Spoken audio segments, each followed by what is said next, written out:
After tackling the CS archetype and exploring the new DNA Omnimon deck, I want to take a step back and tackle some older decks that haven't really been talked about in a while. While some tamers weren't blessed to have full-blown support, in the case of Mirai Mikagura, Rina Shinomiya returns with a new tamer, and of course a whole new line. But what about this benefits Ulforce, and can the deck take out opponents by turn 2 or 3? Today's video highlights a discussion of each new card introduced in BT22 Cyber Eden, before briefly touching on the combos for the deck, and then finishing up the video with a deck profile. But before jumping into the main video, there are two things I do want to highlight. First, the P-Bandai website has been updated with the newest heroine set, which does feature the old BT11 Rina Shinomiya. As of the writing of this video, the alternate arts are still hovering around $75, and the regular arts going for $40 to $45. But boy, do I have a bargain for you! The newest heroine set comes with 2 copies of this Rina Shinomiya for the lowly price of $45. After picking up 2 of these and paying for shipping and associated taxes, you can now comfortably have your playset for about $100 versus paying almost double that. Did I mention that the EX6 Mirai Mikagura is also included? The only downside, of course, is that the set will not hit people's doorsteps until next year. But hey, if more Ulforce support comes out by then, you will be ready. The second item I want to briefly talk about is again DIGI-PANDA merch that will be released very soon. With Cobalt Impulse, play this deck in style. Or not. Whether you choose to make the purchase or simply subscribe to the channel, I am grateful for the support. Now back to the main video.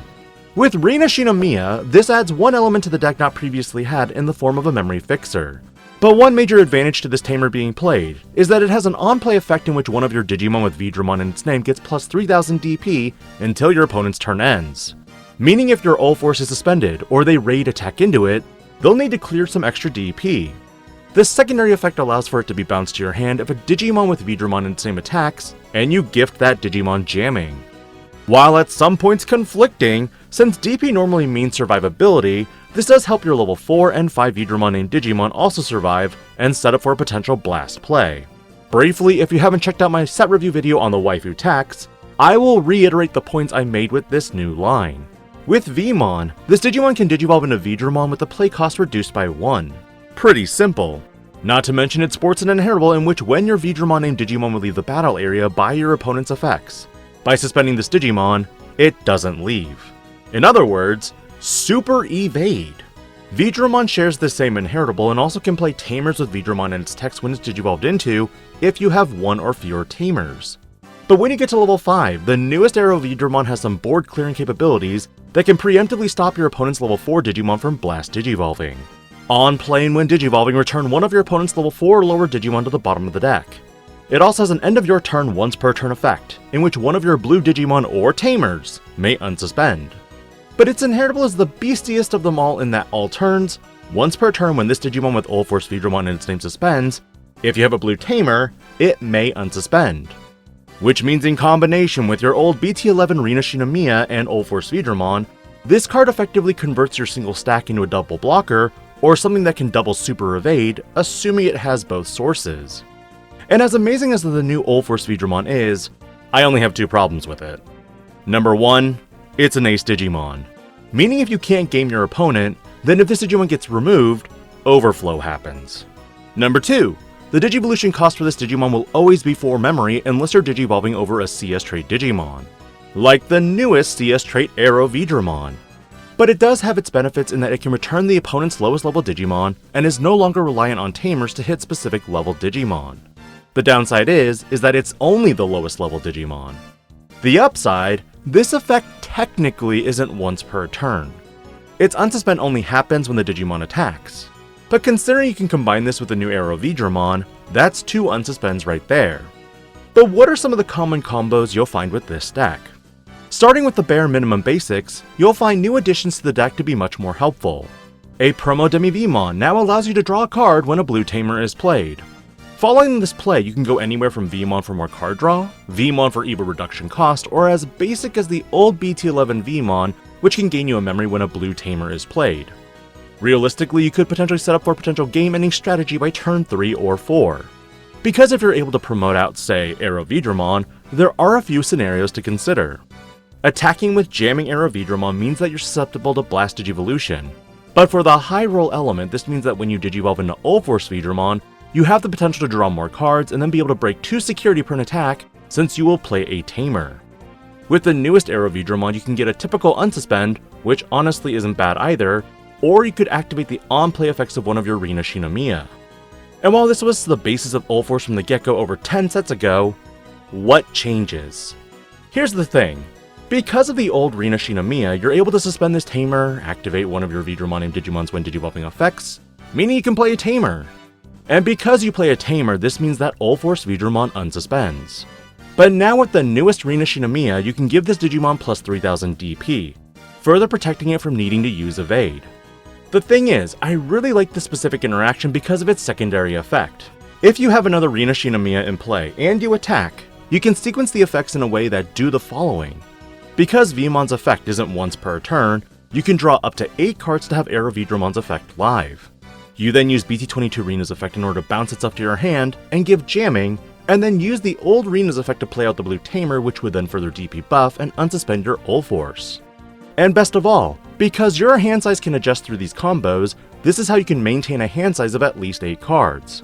And with Mirage Galgamon at 1, I am not afraid.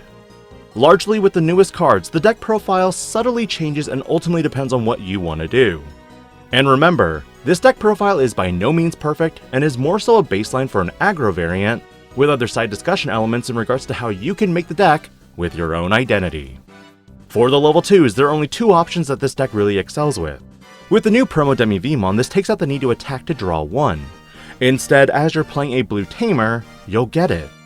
On the flip side, if you do choose to attack, this is where the Wanyamon excels, for the fact that you get a draw if you have a blue tamer in play. But outside of these options, Bukamon is probably my 5th egg choice for that inheritable jamming, especially in a meta filled with Royal Knights. Sadly, this card is limited to 1. As for your level 3s, I think there are 2 that are definite must-haves, with the 3rd being flexible with what you want to do. Since the newest Veemon does provide protection by suspending and reducing your Digivolution cost into Veedramon, or 2 if you're using the really old one, this is a definite 4 of. Likewise, the other one that I personally run at 4 copies is going to be from BT11. While the inheritable memory gain is nice, a double hit off its search and the fact that it can be played off scramble makes it even more valuable. Outside of these 2, there are 2 Veemons that I'd recommend, but there are honestly a ton of Veemons out there. Some are meant more for armor Digivolution, and some with Ulforce in mind. For this particular list, I focused on the starter deck Veemons because of their ability to draw 1 card if you have 7 or less. Because this effect is not once per turn, this means that with multiple unsuspends you can find more tamers and or other pieces to get the next stack ready. Alternatively, you could use the Veemon from EX1 that gains you a memory when you unsuspend, or adjust your ratios in a way that feels more comfortable for you. Of course, outside of the tribal elements, the current meta will likely look at Otamamon for Royal Knights, or other floodgates like Modoki Betamon and Gomamon who can stop the dreaded memory gains of Gravity Crush. Sadly, the issue with most floodgates is that they can be easily outed. But if you're staying tribal and on theme, anything with Veedramon in its name will be very important. And this is where your wallets will start crying. Promo Veedramon is a mandatory 4 in the build because its on play and when digivolving effect can filter through the top 3 cards and add a Digimon with Veedramon in its name and a blue tamer. Meaning if you're looking to build towards that 8 card hand size, this helps since you could potentially +2 off its effect when digivolving, or +1 if strictly playing. The other mandatory 4 of being the newest BT22 one, since it offers a protection effect. But for the last 2 slots, players may keep it as simple as 2 copies of the Veedramon from BT11. For more memory gains and a card draw when a tamer is played, it might be beneficial. Others might consider armor potential with Gold Veedramon, which can deal with floodgates or stun a Digimon with 6000 DP or less. And since this deck is playing a lot of blue tamers, hybrids are also a viable option. Aeroveedramons are where things can get a little tricky. The oldest Aeroveedramon is just dated, and you have other ways to get its inheritable, so this one's out. With BT11, this one is interesting in that its main once per turn effect allows it to suspend itself to reveal the top 3 cards and add all blue tamers to your hand before bottom decking the rest.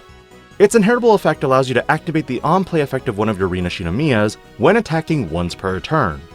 There are pros and cons to this one in that it does let you suspend itself in order to fully utilize the Ulforceveedramon from the same set. Otherwise, you have to attack into security, which risks the blasted evolution. The downside is, you bottom deck your Digimon. However, in the Tamer section, there is a viable option here to counteract this. And of course the newest aeroveedramon for the bouncing of level 4 or lower Digimon, and that extra unsuspend inheritable. Honestly, there's not much left to cover with Ulforceveedramon because ultimately, it's a matter of adjusting your ratios. The only other card you might consider would be the Ulforceveedramon X, but I don't think you need it, especially with the surprise factor of Ulforceveedramon Ace. Level 7s, I don't run any, though you have options from Omnimon X for that endgame finisher, or if you're trying to save your money, good old Blitz Omnimon. Option-wise for my build, I keep it a little on the light side, though some players opt to run more mental trainings for the consistency, and maybe only one scramble. 2 scrambles is all I'm currently on because my viewpoint on this is that your consistency is built into a lot of your Digimon. But it's also true that the memory reduction could be very helpful and not keep you pinned in the raise. This has been interesting in tests because, as I mentioned, you can play out your veemons for the search, or just start the whole chain all over again with the scramble. And of course for Tamers, the only mandatory 4 is going to be BT11 Rina Shinomiya. It's that good, and the secondary expensive card for the deck. For the memory fixer, the newest Rina Shinomiya is extremely great for manipulating hand size and giving your Digimon jamming. Because it could be level 4, 5, or 6 when attacking. It just feels so good when you attack with a level 5, give it jamming, then evo into Ulforce and have a guaranteed tamer to play. But in other variants, you could play Davis Motomiya for another memory fixer that adds a blue Digimon. But because it doesn't have Veedramon in its text, it's not quite as flexible to play off anything. The oldest Rina is the one that has the best interaction with BT11 aeroveedramon in my mind, because it can glean the top 3 cards and add one Digimon with Veedramon in its name to the hand. For this one, I do think if you really wanted to, this one is best utilized with BT11 and the potential of Ulforceveedramon X. But I took the compromise route and went with the V-Tamer type Kamiya for its memory cost. But I am strongly considering the switch. Again, this list is not perfect by any means, but is to showcase what the deck can do, its intended purpose, and for you as a player to make your own choices in what direction it'll go for you. What are your thoughts on Ulforceveedramon in the up-and-coming format, and are you excited for the next heroine set? Join me in the coming days for the breakdown of what metrics we saw with BT22 and EX9, because with these month-to-month releases for this year, this will probably be how I do statistics from now on. This DIGI-PANDA? Logging out.